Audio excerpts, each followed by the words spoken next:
Terdakwa kasus kepemilikan 92 kg sabu-sabu bernama Sultan divonis bebas oleh Majelis Hakim Pengadilan Negeri Tanjung Karang, Bandar Lampung, Rabu siang. Hakim menilai terdakwa tidak terbukti bersalah dan tidak pernah berkomunikasi dengan dua kurirnya bernama Hazif dan Danang Zakaria yang divonis hukuman mati pada persidangan sebelumnya. Hakim membebaskan terdakwa dan memulihkan hak-haknya sebagai warga negara Republik Indonesia.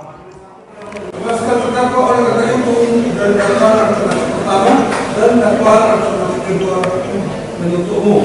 3. Memulihkan nama baik dan terdakwa dengan kemampuan, kedudukan, hak serta martabat. 4. Atas putusan hakim tersebut, jaksa penuntut umum akan melakukan kasasi ke Mahkamah Agung. Putusan majelis hakim kita langsung kasasi. Kasasi. Ya, oke. Bang, apa bang dari pertimbangan hakim? Pertimbangannya ini apa sih bang? Kok bisa sampai No comment. no comment. Kasih bang. Makasih bang.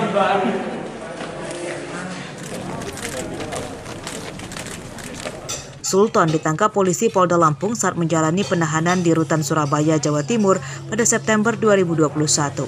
Sultan ditangkap hasil dari pengembangan penangkapan dua kurirnya yang ditugaskan mengambil 92 kg sabu-sabu di Sumatera Utara dan ditangkap di sebuah kamar kos di Raja Basa, Bandar Lampung.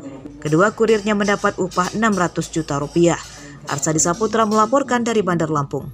Tentang pengungkapan kasus-kasus narkotika dan obat-obat terlarang.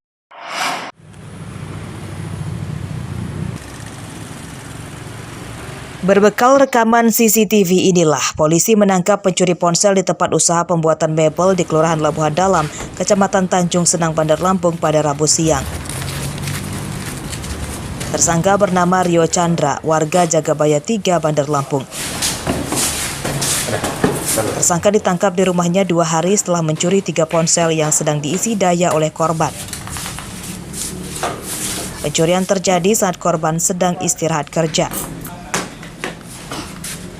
Dari hasil rekaman yang ada di CCTV, ciri-ciri pelaku, dari topi pelaku, bisa kita amankan.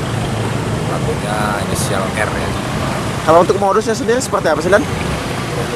Modusnya tersangka ini pura-pura bertamu. Dia profesinya sebagai tukang rongsok ya.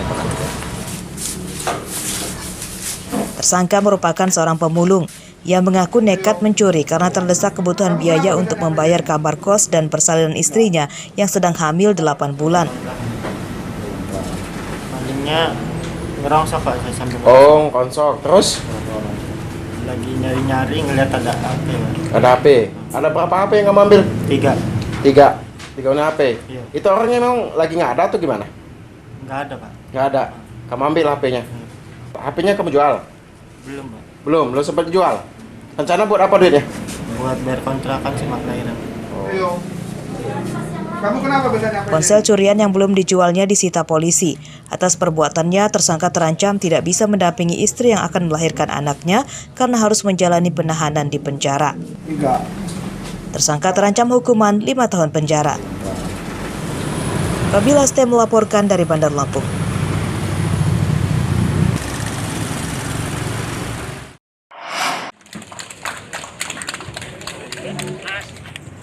Kejaksaan Negeri Lampung Selatan Rabu siang memusnahkan barang bukti yang disita dari para penjahat selama 2022. Barang bukti yang dimusnahkan diantaranya ribuan bungkus rokok ilegal, ratusan batang gading, kuku dan kulit satwa yang dilindungi, 1 kg sabu-sabu, puluhan kilogram ganja dan ribuan butir pil ekstasi.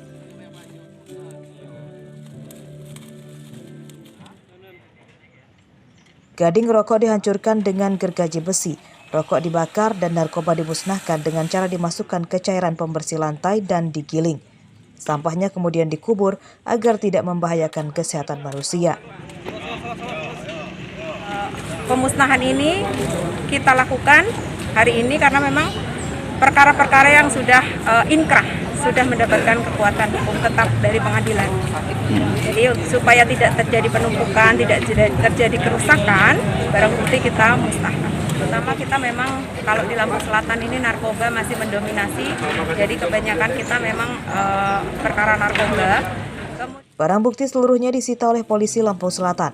Sebagian besar merupakan barang yang akan diselundupkan dari Sumatera ke Pulau Jawa. Para tersangka kini ditahan di Rutan Kalianda, Lampung Selatan. Aris Susanto melaporkan dari Lampung Selatan.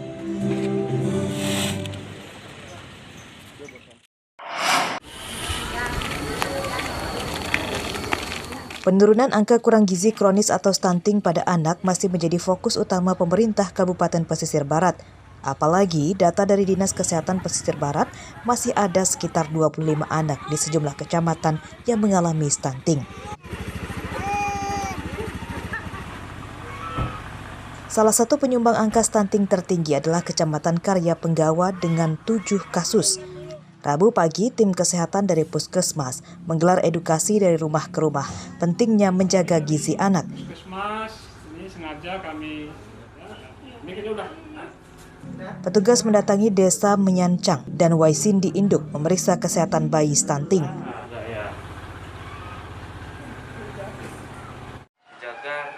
Tingginya angka stunting disebabkan faktor ekonomi serta minimnya pemahaman para orang tua. Ini kalau kita temukan dalam masih dini, itu insya Allah meskipun tidak 100% tapi mendekati normal. Tapi kalau terlambat ini yang bahaya sehingga bisa-bisa sampai dewasanya pun tingkat kecerdasannya jauh di bawah normal. Alhamdulillah kalau untuk penyuluhan kita rutin, ya. Yang pasti itu saat kita posyandu, itu yang pasti. Selain itu juga kita ada momen-momen tertentu, kita juga memberikan edukasi baik langsung ke individu maupun secara berkelompok. Stunting adalah kondisi gagal tumbuh akibat kekurangan gizi pada 1000 hari setelah kelahiran.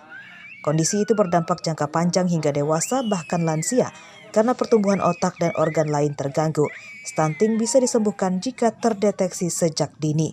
Rosandi melaporkan dari Pesisir Barat.